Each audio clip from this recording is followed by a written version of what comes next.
if you have a gut feeling and a doctor brushes you off, make sure that you're being heard. And if you feel as though they're being dismissed, find a second opinion. When it comes to your health and the health of your family, there is no shame in asking for a second opinion. Trust yourself and raise your hand. There's always going to be situations where there's negligence. Medical errors occur, but I just really wish that in general, not just in obstetrics, we start listening to our mothers.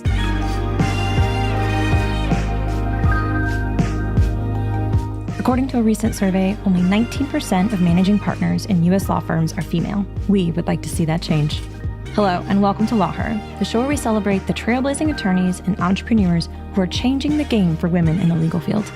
Be inspired by their stories, learn from their mistakes, and look forward to the future they're helping build for the next generation of women in law. I am Sonia Palmer, your host and VP of Operations at Rankings, the SEO agency of choice for personal injury lawyers. This is LawHer. Principal owner at Liro Willer Law, Marlie advocates for families and children whose lives have been wrecked by medical malpractice. Focused 100% on litigation, she has spent the last 8 years providing clients the compensation needed to care for the ones that they love, often for the rest of their lives. We discuss how medical malpractice suits can help change the medical industry for the better. Women perform the bulk of unpaid labor in the home. We look at ways to seek financial compensation for caregivers and explore non-economic damages.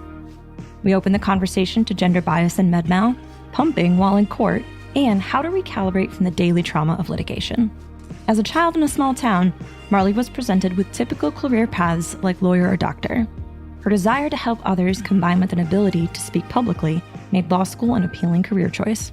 But all of that changed when she went away to undergrad at Boston University. Let's dive in. So I went from a school with 200 students in my class to a school where there's 20,000 undergrad students. So things kind of changed, and I wasn't 100% sure what my trajectory was going to be. My brother is actually also a lawyer. He is 5 years older than me. And so he had said, this is something that you need to be really dedicated, and it's not for the faint of heart. It's a lot of work and it's a big time commitment. Why don't you just go work for a little while and see if that's something that actually piques your interest? And so that's exactly what I did.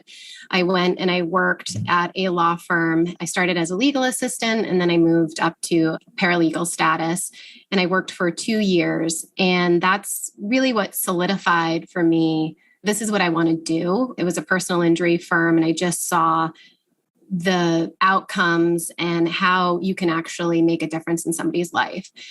So that was what brought me to law school. And I think it was, for me personally, the best decision, not only to decide, yes, this is what I want to pursue, but also getting into that work habit of kind of 9 to 5, right? And so that's really how I treated law school. I got to school sometimes as early as 7:30, 8 o'clock, even if I didn't have a class until noon, and I would do my work, go to the classes, stay there, continue to do my work.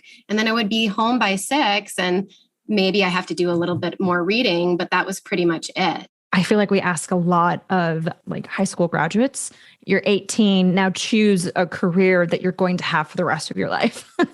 So I think to choose an experience, go see how you feel about this, before you kind of commit to it. And a lot of degrees are flexible, but law is not necessarily. So I think that was really smart to choose, because just to experience something for a few years before making that commitment. And yes, to treat law school like a job, it requires discipline, structure, which probably made it a little bit easier to digest. What other lessons did you learn in law school? If I could do it again, I would focus even more on these aspects. I would go back and I would do it tenfold, right? You need practical experience. So you go to law school and they do not teach you how to be a lawyer. Yes. I keep hearing that. It's all theoretical. I think that law school should be maybe a year or two theory-based and then a required, apprenticeship or practical clinic for another year and a half. And you can read a case and read a decision and say, oh yeah, I know how that works. But then when you go into practice and you apply it to an individual case, it's completely different, right? And especially, we always hear in law school, like a judge's discretion. Well, let me tell you, there's a lot of discretion and a lot of judges that have different opinions. So you need to really learn how to navigate that. And I mean, something as simple as how do you file a complaint? Right? What's the filing fee? And, I practice in Massachusetts, right? Or how do you go about serving a summons on a defendant or, what have you? And I think that those aspects in law school are just kind of missed. So unless you have that practical experience, you're going to come out of law school and you're going to get into your first position and feel like a deer in headlights and just say, what the heck? What did I spend all this time doing if I don't even know how to do a basic complaint, right? Yes. So that's really the first thing is practical experience. And it's okay if you don't know this is the type of law that I want to do, because any practical experience in a firm is going to give you transferable skills. And, just learning how to interact in an office and how to conduct yourself in an office is extremely important as well. How to communicate with clients on a telephone, how to communicate with other opposing counsel. I mean, all of those skills are equally as important as the law itself. If it's a job that you can't seem to get, there's clinics through your school or fellowships through your school that you can go and work for credit, or, it's like a pro bono sort of thing through your school. So there's other ways to do it. The second tip I would say is network, network. And law review is a great thing to have on your resume. Clerkships are great to have on your resume, but making connections is so important for your success out of, law school in whatever type of career that you want to do, not just in law, obviously. Yeah, that's good advice in general. Yes. Just good advice in general. And it doesn't necessarily even have to be other lawyers. It can be professional associations in your community. It can be women's organizations in your community. It can absolutely and should be a part, other lawyers, so that you can build kind of a referral system. But, I found in my line of work, so I do mostly obstetrical negligence. I'm communicating and networking with physical therapists, occupational therapists, obstetricians, nurses, all of those people that I know is going to build my network of people in the type of field that I'm in and practicing in. And then the last tip, I think, is find a mentor. There's a lot of people that are willing to mentor you. And it's nerve-wracking to reach out and say, hey, this is what I'm doing or this is what I'm up to. But it's always going to be well received. No one's going to really slam the door in your face. They might not be available or they might not be able to mentor you. But luckily, I found a really great mentor throughout my law school career. And I learned so much from that individual that has helped me throughout my entire practice. And it's someone that I still feel like I can call and say, I've got this case, or this is something that I'm thinking about, or what's your opinion on that? Why did you choose medical malpractice? So that was kind of something that I initially fell into. So I started clerking at a firm that primarily focused on medical malpractice. And then I was assigned a lot of birth injury cases. Mm-hmm.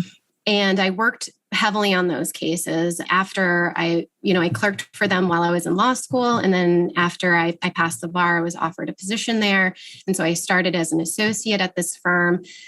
And I continued to work on birth injury cases. And then I became a mom myself. it was kind of that moment where I sat back and I was able to connect with my clients in a different way than I had before. I think becoming a parent is such a life-changing experience.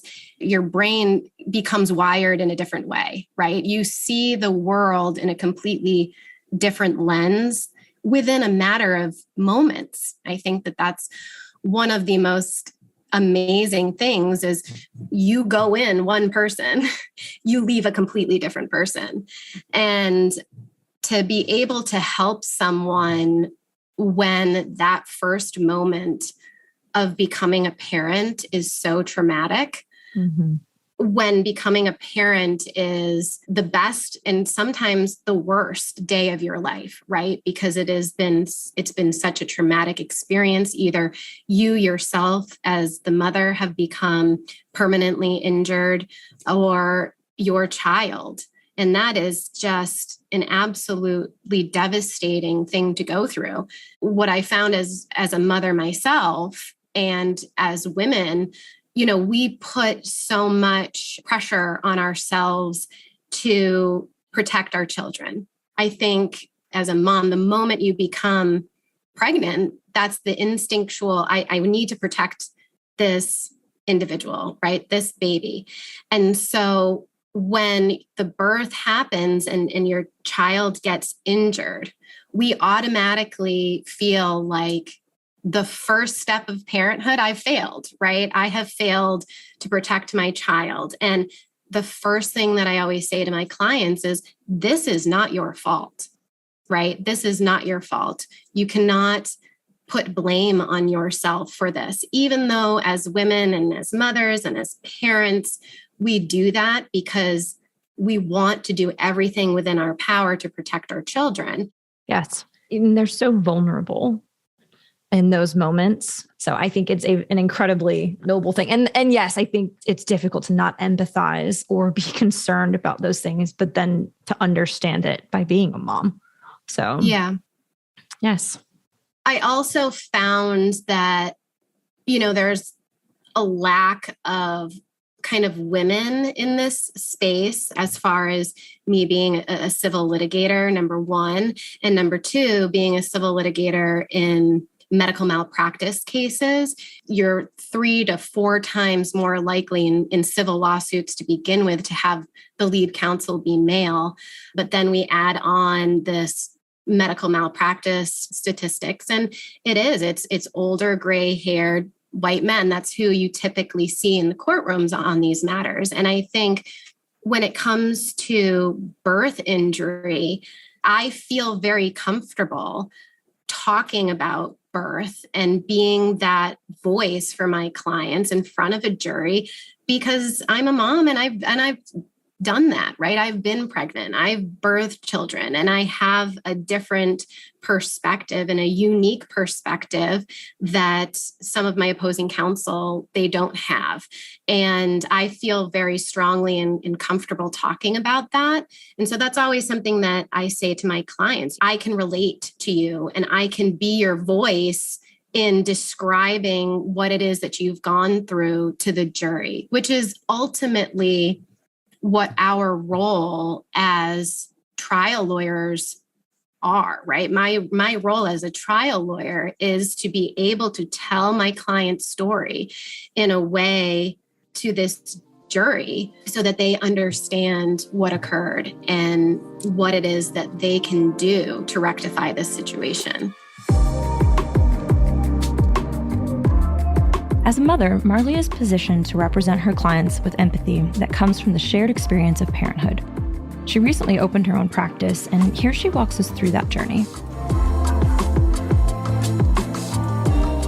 I was in a situation where I was either going to go work at another firm or bet on myself and kind of do it my way. I had one child at the time. When I made this move, I knew I was going to have another child, and traditional civil litigation firms, they're not designed for young mothers that are interested in having both a career and have children. And I realized it's just not necessary. That type of inflexibility, it's not necessary. And we know it's not necessary because a lot of women go out and they start their own firms and they're highly successful. So we know that doesn't have to be the model. My husband and I talked about it, and he really said to me, "You're passionate about this and I believe in you. I support you. What's the worst thing that can happen, right? The worst thing that can happen is you go for work for somebody else again." And so I took the leap, and I wish that I did it sooner. The way that I work is from 5:30 to 7:30. Those are the hours for my children, right? I get up and I get out of the house and I work, and I'm home by 5:30. We play games, we eat dinners together, and then they go to bed and I finish whatever it is that I'm working on. If I have to wake up early and do some work at home, that's completely fine too. And I'm hoping that after the pandemic, we've now seen, hey, people can work from home. People can work from home or in a non-traditional way, and the work still gets done in just as an effective way. And I just think we're failing miserably for women in this role. Every time I go in the courtroom, I would say 8 times out of 10, I'm the only female in the courtroom. You know, it's always a male opposing counsel, and oftentimes it's a male judge. I'm happy that women are leaving careers that they're not satisfied in. But I think we're just doing such a disservice because we're eliminating such valuable talent by not offering these policies that are just very easy to implement, paid leave without having to race back before we've even properly healed from childbirth, flexibility to work at home, sufficient pumping breaks, right? Not like, hey, run in the back room for 10 minutes and get it completed. There's just so much more that we can be doing, especially in law for women. I completely agree. I think you opened your firm in 2020. Mm-hmm. So right in the middle of the pandemic. And yes, what you said, I think the pandemic taught us a lot of lessons that traditional male-run law firms want to we're going to go back to normal. But it added so many tools and systems that you can be flexible without having to sacrifice efficiency. Right. Or things like Zoom, where you don't have to take into consideration travel time to meet a client or trying to match up schedules and things like that. You can meet face to face with them and accomplish all of that in 20 minutes. What took 2 hours now takes 20 minutes. Right. Absolutely. I think just the way that we measure work in general by these weird times, 7 a.m. to 7 p.m., sometimes later, when if you can get the job done in half of that time, why wouldn't you? I think that, we punish people for being efficient because we still expect them to put in so many additional hours, which doesn't make any sense. And I completely agree. You have women turning away from leadership positions and they're so necessary for them to be there simply because of these sort of archaic expectations of what work should look like.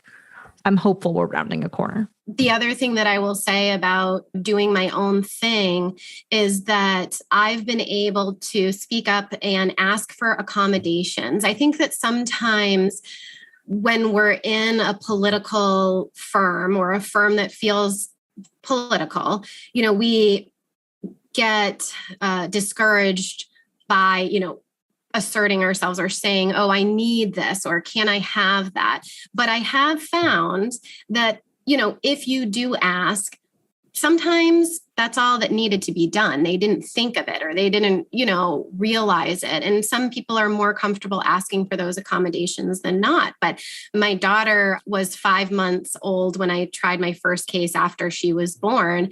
And I was in a courthouse that at that point had not yet had a lead female attorney that was nursing. And so I specifically had to ask them, hey, is there a room where I can pump? And I'm going to need at least 20 minutes every 3 hours throughout the trial to pump. And they were so accommodating that the judge actually gave me a key and I pumped in his chambers for 8 days. Every 3 hours, he gave me 20 minutes every 3 hours. And there was no discussion about, that he just said that, oh, we're taking a break and the jury was taken out and it was fine. And I think that was just a wonderful thing. And I've since tried 2 other cases. I've tried 1 pregnant. I've tried 2 more breastfeeding. And every single time I've done that, I've been able to speak up and get the accommodations that I've needed. And I think that that's just such a great move in the right direction. Whereas, 10 years ago, it might have been different, or there might have been pushback. And I'm not saying that it's perfect. Obviously, we still have a long way to go, but I just hope that by talking about that or telling other female litigators through this podcast that, yeah, I've asked for it and they've been very accommodating. And guess what? It wore enough and everybody was fine. Nobody was worse off for doing it.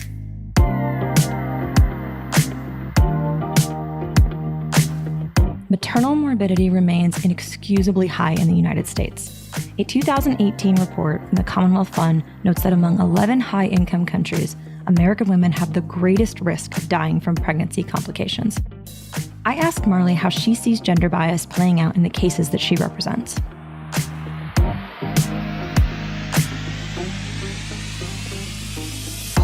And I see it across the board for women in general, but specifically with women of color and of lower socioeconomic class. So we know in medical malpractice that one of the key risk factors for being a victim of negligence is clinical assessment by a provider. Okay. So that means the provider going in and assessing that patient and being able to use their clinical judgment to say, okay, this is what we need to do for this patient. And so what happens with women of color and women of lower socioeconomic class, we are not listening to them. Mm-hmm. So they're going to these providers and the providers are giving them assessments and they're saying, hey, I'm concerned about this or I'm worried about this, and they're being brushed off.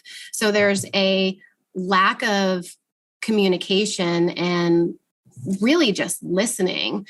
And then there's also, the availability of proper healthcare to these women. And we know, especially with the mortality rate in women of color, that applies to educated women, that applies across the board. And so we know that they're not listening to these patients, and we know that they're not spending the time to assess them properly, and they're brushing them off. When it comes to birth and obstetrical negligence, we are not giving women the information that they need and the support that they need to make informed decisions about their healthcare. And it's really simple, small mistakes that are costing women their lives, literally, as you can see by our mortality rate, but then also causing severe injuries to themselves and their children. So I think it's a major breakdown of communication and a breakdown of the assessment of these patients and listening to these patients and doing the proper testing and care that they deserve and that they need. 3 to 5 of these deaths that are occurring are actually preventable. And it's either, from this assessment or this judgment that they're not getting. It's from lack of follow-up, lack of the accessibility to healthcare for these women. We're one of the only countries where there's only one postpartum visit. 6 weeks, right? And we know that the bulk of these incidents are occurring during that time. We don't have at-home care. We don't have at-home visits. And we don't have the proper insurance to make sure that these women who are at high risk are being caught at the time where it can be prevented. I feel like when it's known that the United States really struggles, and it's always like, oh, what can be done about that? And I feel like you just laid out a very obvious explanation. What's the path forward look like? What can an attorney do? I think that our continual representation of these people is integral and important. And I think it's also by holding these medical providers accountable and the institutions accountable. I think that that's a huge thing, but it also requires us to kind of go in and discuss other ways that we can put these policies into place so that they actually occur, right? So there's policies and procedures that are in place at these hospitals, and then they're not even being followed. So it's not enough to just put the policy in place. We need to actually be following them. And I think that that's kind of one of the biggest things that we need to bring attention to. And then this attitude of them versus us. And, a lot of medical malpractice attorneys kind of take that position where it's like, we're fighting against this machine and what have you. And I definitely am in that when I'm advocating for my clients, but at a certain level, I'm like, we need to be working together, right? Because Yes. my main job is not only to advocate for the women and the children and the families that have suffered from obstetrical negligence, but I really want to prevent it in the future. There's always going to be situations where there's negligence. Medical errors occur. It just is going to happen no matter what we do about it. So I'm not worried, right, that I'm not going to have any cases or I'm not going to be able to do my job. We need to be working together. And I think that everyone wants to point the finger, right? And it's like, well, is it the chicken or the egg, right? Well, if you stopped suing us, then we'd be able to give proper care. And we're like, well, if you gave proper care, stop suing us. And I think that there is definitely, especially in the obstetrical world, this vicious cycle that's happening. But I just really wish that in general, not just in, obstetrics, but in child rearing and obstetrics, we start listening to our mothers because they're telling these people. So I have clients come to my office and say, I went in and I said I was experiencing these symptoms, or I went in and I said that, I didn't think that my baby was moving enough or whatever it is. A woman's intuition, a mother's intuition starts before the baby's even born, and that's what I always say to future mothers. If you have a gut feeling and a doctor brushes you off, you should just let that go, right? If you have a gut feeling, make sure that you're being heard. And if you feel as though they're being dismissed, find a second opinion. I feel like a lot of women get nervous about, okay, if I go to get a second opinion, they're going to be mad or whatever. Who cares, right? Get a second opinion. Do what you got to do. Exactly. And there's no fault in that or shame or any reason why you can't get a second opinion. Maybe the second opinion is exactly what the first one was. And then you're reassured and you feel good about it. Yes. You mentioned women of color. Can you talk about the compounding problem of racial disparity in medical malpractice? I think it just kind of what I had touched on before was this lack of accessibility to proper healthcare.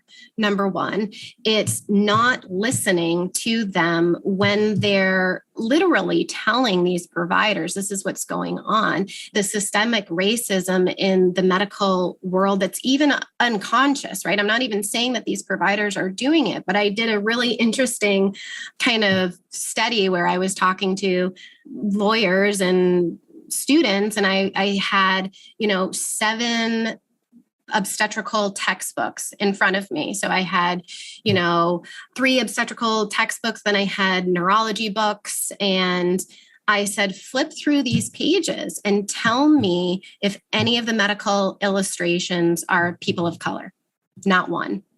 There was not one. So that's something that a medical student might not even realize is occurring, right? They're ingesting all of this information and they're ingesting it in a kind of racially biased way, and they don't even know that it's happening. So then they get into practice. And, I just think that just being more aware of it and putting these illustrations and discussions in the medical textbooks themselves even is a start. So that's just something that I found to be very interesting. Whereas I don't know how many people, even who aren't medical students, would know that about illustrations. Yes. Implicit biasness. There was a diagram of a person of color, and it went viral on Twitter because so many people were like, I have never seen something like this before. Right. So I think just for people to be aware that they've never seen something like that before, that awareness I think provides a path forward. According to the Illinois Department of Public Health, from 2008 to 2016, each year an average of 73 Illinois women died within 1 year of pregnancy. Of those deaths, 72% were considered preventable by review committees. Numbers like these feel inexcusable. What is being done in the legal sector to help make that right? So, that's more a legislative question. So unfortunately, I don't have specific answers for that other than I am the person that gets that case afterwards, unfortunately, right? So I'm more on the back end of that, fighting the occurrence of it versus, how do we prevent it? But I know that there's the acts that are being discussed right now in legislature to try and catch more of these women and how to implement these policies and ways that we can catch them before that occurs. I know that that's definitely taking place, and it has to. And I think what I was saying before is it's just not enough that we have the policy in place, because again, I get the case afterwards where I see, okay, there are policies and they're not being followed, right? Or there's policies, no one's enforcing them, or they're being overridden by somebody at the hospital, and then it's still occurring. The legislature is great, but it's also putting that into practice, and then putting it into practice in rural areas where the bulk of these incidents are occurring. And I think that that's kind of something else that needs to be discussed because, I practice in Boston. Maternal health care in Boston is very, very different than the healthcare in a lot of rural communities that I travel to represent some of these women. And so I think that it's really getting to identify, okay, where is this most occurring and where are we falling short from it? Yes. On your Instagram post, it says that across 4,000 doctors, 71% said that medical malpractice cases did not affect their career. What is the ultimate goal of winning cases?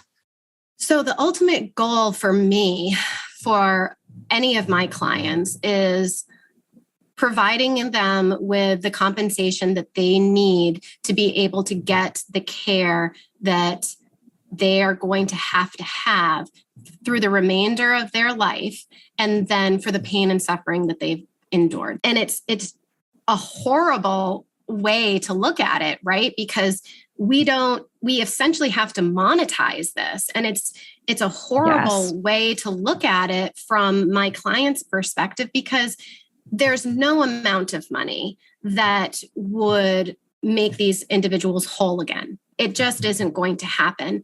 But that's what our judicial system has to offer them. And that's the only way that we can do it. And I think that it's interesting to me, getting the compensation that they need is obviously extremely important. We have life care planners, we've got adaptive equipment for homes and things that they're going to need for the rest of their life. But, I hear time and time again from these parents, I just don't want this to happen to somebody else. I hear that all the time. I want to hold them accountable because I don't want this to happen to anybody else. I don't want anyone else's child or anyone else's mother, wife, whoever it is, to go through what it is that we went through. So it's really for them, I would say, from my client's perspective, it's being their voice, holding these individuals accountable so that it doesn't happen again is always one of the very first things that they say to me. And then, of course, the compensation for everything, obviously, that I don't even need to, everybody knows, right, is secondary.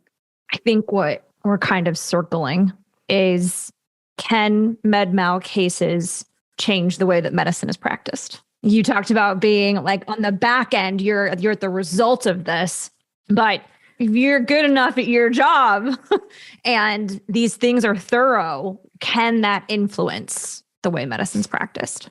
I sure hope so. I mean, we're telling them. I mean, any plaintiff's attorney that does this is telling these hospitals, is telling these doctors, we're showing them, we're coming to them and saying, this is where we're making mistakes. Mm-hmm. Whether or not what they do with that information, I don't know. I can't necessarily say that. I mean, I do know that they pay very close attention to verdicts and settlements and what's happening, and they do reports. I mean, CRICO does an annual, or they just did a 10-year report on medical malpractice and why they're occurring and how their things can be changed. But we can't force them to implement it. They have to do it themselves. But we're certainly telling them what they should be doing and showing them the effect. And I think my Medscape post about asking those doctors, it's really powerful because 71% said that the medical malpractice lawsuit did not affect their overall career. Yeah. 100% of patients that suffered from medical malpractice say, yeah, it affected my entire life, not just my career. So I think that it's that statistic sort of speaks for itself for sure. I agree. Yeah, I think it's almost overwhelm the industry, Right. Make them pay attention. When it comes to medical malpractice and birth injuries, are there any misconceptions that you wish potential clients knew about? I think there's a misconception currently in our judicial system about how we properly address the mental trauma that occurs for these parents. I don't believe that right now we properly compensate them for what it is that they go through trauma-wise. These cases are extremely, extremely difficult to prove. They're also extremely expensive.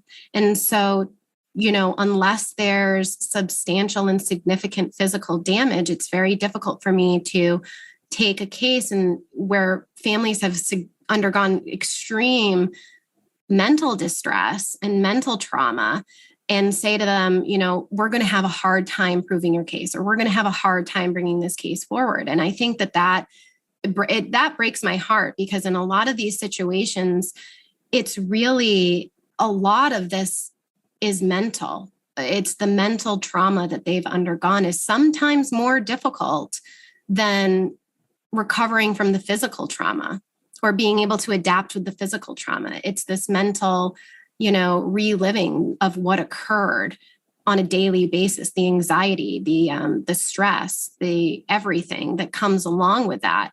And so that's hard for me to explain to a client. It's very difficult for me to explain to a client. And much of women's labor is unpaid. So how do you have a mental trauma, and then you have to relate that when you can't point to a salary for like a potential lost wage? Are there ways to demonstrate economic damages, for women who are experiencing prolonged mental trauma and they're wages were unpaid. Like you can't even point to that. Are there ways to demonstrate that? Yeah, I mean, I think that if they did at some point hold a position or they had a position, lost wages, we certainly can recover from.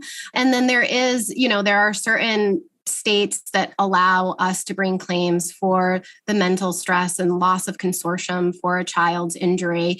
And that, is sometimes capped at a non-economic amount.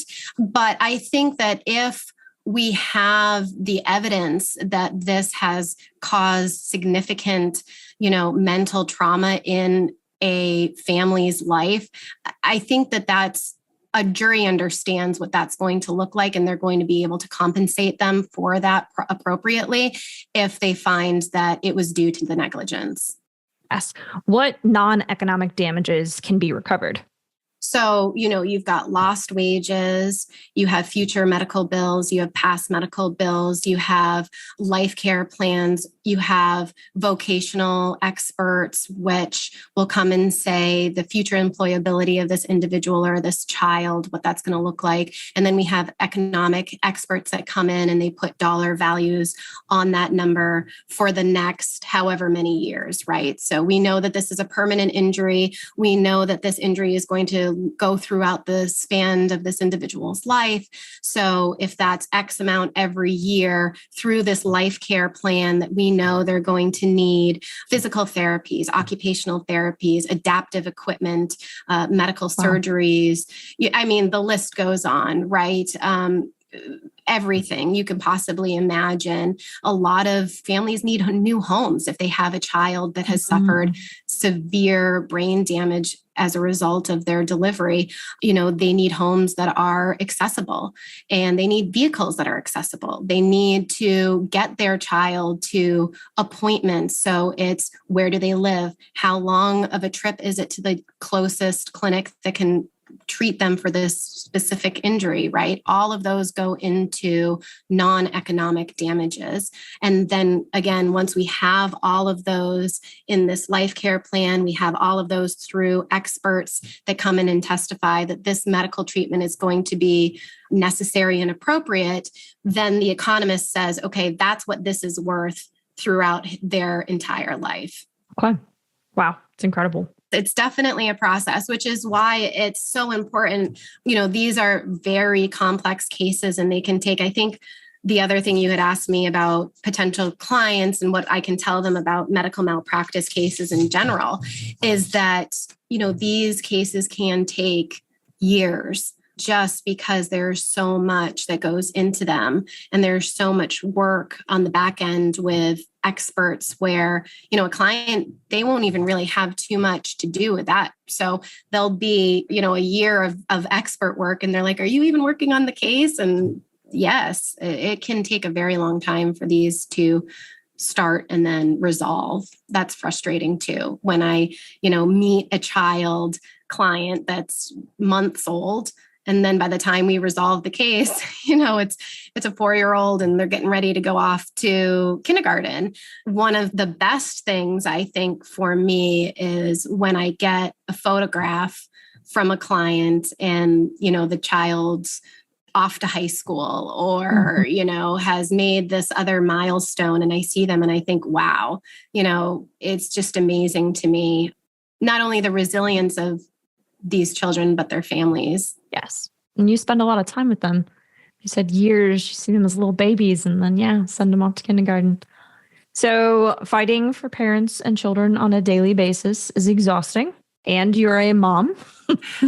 So what do you do to recalibrate, de-stress? I think that that's really important. And I think that that's something that a lot of trial lawyers in general, personal injury lawyers, medical malpractice lawyers, we're reliving trauma, right, every day for a career.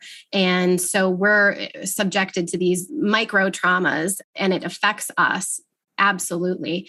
And I'm so close in my current life state with having little children that it does. It's very exhausting. And so I have to focus a lot on movement, exercise, even if it's a walk at the end of the day, getting light and sun. And, it can be difficult to do in Boston, but even if it's 15 to 20 minutes a day of direct sunlight on my skin in some capacity, that is extremely helpful. And then, meditating and participating in things that bring you joy, I think are so, so, so important. And then the last thing that I think is really beneficial is journaling. So if there's a situation that I find extremely difficult, like there was a deposition that I did when I was 37 weeks pregnant. And it was a situation where it was a loss of a baby, right? Full-term baby that they lost the baby. Wow. After that, I was extremely upset, obviously, after a 5-hour deposition discussing that and being about to give birth myself. So, you have to journal. You have to get that out on paper or talk to somebody else about it and kind of write it out. Marlie may not look like a typical medical malpractice litigator, but she fights day in and day out, having created the practice that suits her own lifestyle. Know that your needs are valid, and as the legal landscape shifts, identify if your needs are being met.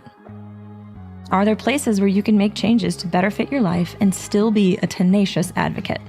If you don't ask, the answer is always going to be no. A huge thank you to Marlie for sharing her story and unbelievable insights with us today. You've been listening to LawHer with me, Sonia Palmer. If you found this content insightful, inspiring, or it just made you smile, please share this episode with a trailblazer in your life. For more about Marlie Willer, check out our show notes. And while you're there, please leave us a review or a 5-star rating. It really goes a long way for others to discover the show.